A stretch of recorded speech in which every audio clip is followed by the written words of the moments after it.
बैसाखी मुनाकिद की गई, जिसमें 35 से ज्यादा बैलों ने शिरकत की। तफसील जानते हैं शाहिद खान की इस रिपोर्ट में।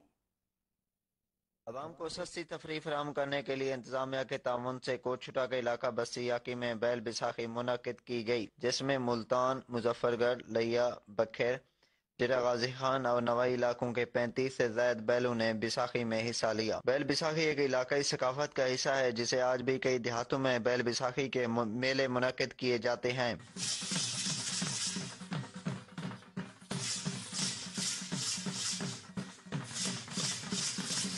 इलाकाई सकाफत को जिंदा रखने के लिए अब भी कई देहातों में मेले बैल बैसाखी मुनक्किद किए जाते हैं, जिसमें दूर दराज के इलाकों से ताल्लुक रखने वाले अफराद बैल बैसाखी देखने के लिए आते हैं। बैल बैसाखी के मेहमान खसूसी चेयरमैन यूनियन कौंसिल बस्ती जलबानी से अब्दुल हमीद खान जलबानी, वाइस चेयरमैन हाजी सईद अहमद और अब्दुल गनी खान जलबानी थे। बैल बैसाखी में अवाम की कसीर तादाद ने शिरकत की। बैल बैसाखी में 4 मिनट के दौरानिये में ज्यादा चक्कर लगाने वाला बैल फतेह करार दिया जाता है।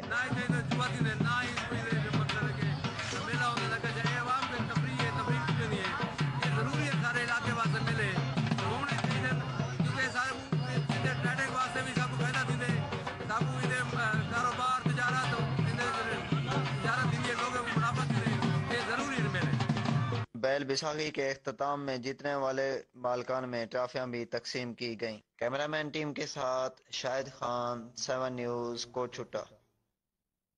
हफ्सा, कहा जाता है मौसम की रूह की